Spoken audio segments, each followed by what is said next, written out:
Hey, it's Barbara, and we're going to do something a little differently today. 2025 was such a freaking awful year. I mean, so many bad things happened.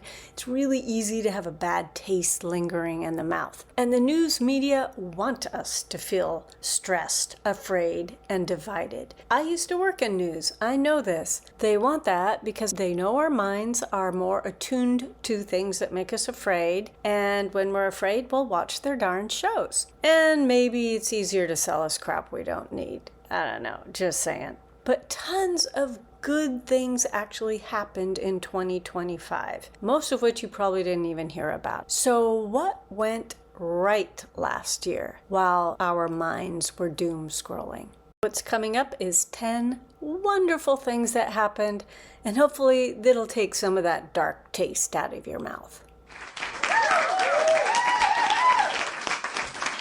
The first one is for all you animal lovers out there like I am. The FDA is finally phasing out some animal testing and phasing in more human-relevant testing. This is thanks to AI modeling and organ-on-a-chip technology, which means less animals will be harmed and there will be better data and better treatments specifically for humans. I mean, don't you just love it when compassion and intelligence meet? The next one is that psychedelic therapy is finally moving into regulated medical use, which I freaking love. If you're triggered by the word psychedelic, you don't have to fear because this isn't the, run in the streets naked type of thing that we've been taught to fear. This is careful, scientifically supported, trauma-informed work with unbelievable positive results for PTSD, for end-of-life anxiety, and for depression. Science is finally being allowed to study deeply helpful treatments that have been buried under politics and panic for like 50 years. And I, for one, am thrilled. Number 3, for a long time, the mental health world has pretended that the body doesn't really exist as far as intelligence. It's like, surprise, you're just this like floating head on top of a glob of dumb fleshy stuff. But that's finally changing. In 2025, somatic work, breath work, body-based therapies, they're all being taken seriously now. I mean, your body is so freaking incredibly wise. So I'm really grateful for this. To me, it feels less like innovation and more like remembering something that's ancient and true.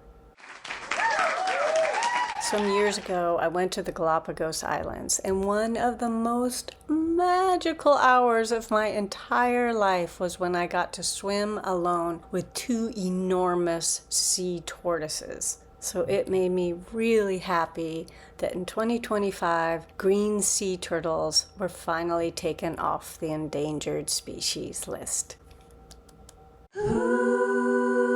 California passed a law, bipartisan, by the way, to phase out ultra-processed foods from public school meals. I mean, this is huge for kids because I know what crappy food does to us. Of course, it affects our body and our weight, but it affects our freaking mental states, our moods, our mind loops, our focus, our self-esteem. So parents across the political lines agreed on this, and it feels like one of those rare moments where common sense finally won. Now this next one I love. Burnout is no longer a positive personality trait. Can you imagine? Exhaustion is not impressive to anyone anymore. Now I remember when it was cool to see how few hours you could sleep. Like the less the hours, the cooler you were. Come on, we finally understand burnout is not cool.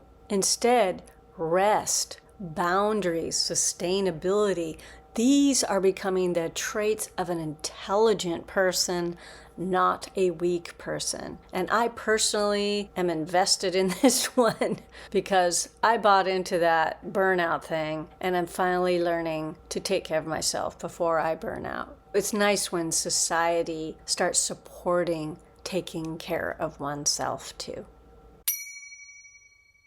This next one is smack in the middle of my heart and mind and has been a part of my work for the last 10 years now. More people at last are waking up to the idea that thoughts are not facts. Just because our mind says something does not mean that it's necessarily true or useful. That has been a huge part of my de-looping method, and this one shift alone can transform your life in ways that still absolutely amaze me. Loneliness is sadly rampant these days for a lot of different reasons, and clearly that's not good news. What is good news is that loneliness is formally being recognized now as a public health issue. It's not a personal failing anymore or something that someone should just get over. Connection is medicine. It always has been. So I'm really glad it's being recognized now.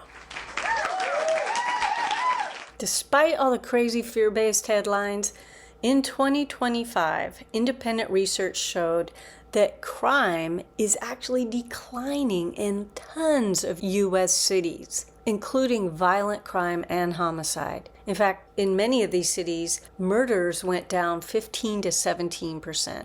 And by the way, this trend started years ago, long before these recent policy changes. And finally, for a lot of younger people, they are choosing meaning over money. And this is not because they're lazy. It's far from that. It's because they have seen burnout up close and they said, no thanks, not for me. To me, that feels like a quiet but really important rebalancing for their happiness for sure, but also for our world. So you see, 2025 wasn't all bad. And if these feel more like quiet wins rather than big fireworks, well, that's the point. Because real shifts don't often come with ticker tape parades. They're more like mushrooms popping up when conditions are right. And only when we notice them and look for them. I wanted to share these because our minds are literally trained to scan for danger. And sometimes we just need help remembering to notice that good things are actually happening. Thanks for being here because you are part of what was good about 2025 and will be also in 2026. I really appreciate you, and I'll see you next time.